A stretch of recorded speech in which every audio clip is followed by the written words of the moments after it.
یہ لیکن supreme court کو دل بڑا کرنا پڑے گا. پی ٹی آئی احسن صاحب اسلام آباد ہائی کورٹ میں بھی چلے گئی. صبح ان کا کیس ہے, اس کے اوپر پتہ چل جائے گا کہ عدالت کیا کرتی, تاریخ بناتی ہے. بڑے بینچ کے لیے چیف جسٹس عطا منیندار صاحب ہے نہیں ابھی, تو انہیں ہو سکتا ہے تاریخ مل جائے. لیکن انہوں نے کہا کہ اصلاح پرانے کیسز کی. افتخار چودھری صاحب نے مشرف کو 3 سال بغیر مانگے ہوئے آئین ترمیم کرنے کے لیے بھی دے لیا تھے. کوئی ناٹ ڈویبل نا, کانسٹیٹیوشن کے اندر آپ کسی ملٹری ڈکٹیٹر کو یہ نہیں کہہ سکتے کہ کانسٹیٹیوشن بھی 3 سال امینڈ کر لو. پھر انہوں نے اصلاح اس وقت کی جب افتخار چودھری کو بحال کروایا پوری قوم نے مل کے, اس وقت انہوں نے اپنی اس ججمنٹ کی اصلاح کی. اب یہ معاملات ہمارے سامنے ہیں. اب کیا یہاں اور ملکوں میں بھی ایسے یہاں 2015 کا بھی ایک فیصلہ ہے. جو یہ گفتگو ہے, یہ اس سے وہ معاملہ وہی ہے کہ جو عمران خان صاحب اس وقت اپوزیشن سے این آر او مانگ رہے ہیں. وہ یہ کہتے ہیں کہ آپ میری اس غلطی کو اوور لک کر لیں. وہ شخص کے جو یہ کہتا ہے کہ ایک ملک میں 2 آپ یہ کیسے کہہ رہے ہیں کہ اپوزیشن سے این آر او ہمیں آ رہے ہیں, پیغام آ رہے ہیں. کس نے پیغام دیا بھیا؟ یہ پھر اس کی, لیکن آپ کہہ رہے ہیں کہ پی ٹی آئی نے آپ کو پیغام بھیجا. جی بالکل, پی ٹی آئی کی طرف سے مفاہمت کے پیغامات آ رہے ہیں. یہ چلاؤ ابھی, اور اس کا مقصد یہ ہے کہ عمران خان صاحب کے خلاف فوراً فنڈنگ پہ کارروائی کو روک دیا جائے, اور وہ بیٹھ کے بات چیت کرنے کے لیے تیار ہیں. لیکن ہم اس کو صرف ایک ٹیسٹ کیس بنانا چاہتے ہیں, چونکہ عمران خان صاحب کہتے ہیں کہ ملک میں, کل بھی جو پرسوں انہوں نے جلسہ کیا کہ چھوٹے اور بڑے اور کسی کے خلاف قانون چھوٹا ہے یا بڑا ہے, یہ پوری اسلام کی روح ہے. تو اب عمران خان صاحب کو بھی اس تعلیم کا سامنا کرنا چاہیے جس کا وہ پرچار کرتے ہیں. دیکھیے ویسے انہوں نے جس حوالہ دیا تھا وہ اس حوالے سے انہیں احتیاط کرنی چاہیے. میں اس کو زیادہ دیتا نہیں, کیونکہ بعض اوقات مذہبی منافرت ہمارے یہاں اتنی ہے کہ لوگ اس کا عمران خان کے لیے مشورہ ہے کہ احتیاط کریں.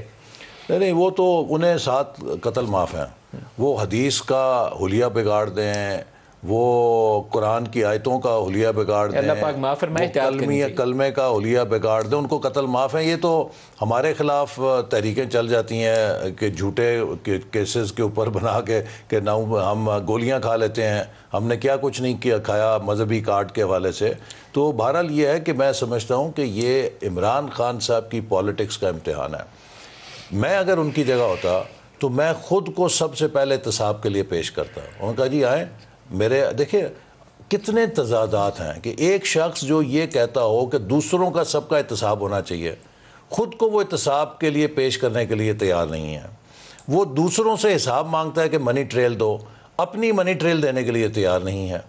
وہ دوسروں کو سب کو کہتا ہے کہ عدالت کے کٹہرے میں کھڑا کر کے انہیں جیلوں میں بھیجو, اپنی جیل اسے نظر آتی ہے تو وہ اسے جانے کے لیے تیار نہیں, وہ کہیں جلسہ کر رہا ہے. پورا بیانیہ یہ بن رہا ہے کہ جی عمران خان صاحب بڑے مقبول رہنما, ان کو کوئی ہاتھ نہیں لگا سکتا. بھئی آپ اگر چلے مان بھی لیا جائے کہ آپ 10-10 لاکھ کے جلسے کر سکتے ہیں, تو کیا ایک شخص جو 10 لاکھ کا جلسہ کر سکتا ہے اس کو یہ لائسنس دیا جا سکتا ہے کہ وہ جس کو مرضی قتل کر دے, جون سے مرضی آئین اور قانون کو روند ڈالے کہ جی مجھے تو کوئی ہاتھ نہیں لگا سکتا, میں بڑا پاپولر لیڈر ہوں, میں تو بڑا جلسہ کر سکتا ہوں.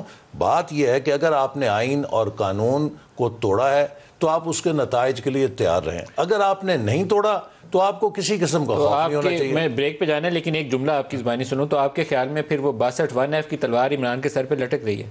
دیکھیے جو آئین کہتا ہے, اگر وہ صادق اور امین نہیں ہے, اور اگر انہوں نے مس ڈیکلیریشن کیا ہے, انہوں نے کنسیلمنٹ کیا ہے, تو جو آئین کی دفعہ اس وقت درج ہے اس کے تحت تو وہ کون سی ہے؟ وہ یہ جو آپ 62-63 بتا رہے ہیں جس میں لکھا ہے کہ آپ صادق اور امین ہو, جس کے اندر زبردستی نواز شریف صاحب کو نااہل کیا گیا بیٹے کے ساتھ. وہی 62(1)(f) آپ کے خیال میں عمران کے سر پہ بھی ہے. عمران خان صاحب تو اس کے پکے نرغے میں ہیں.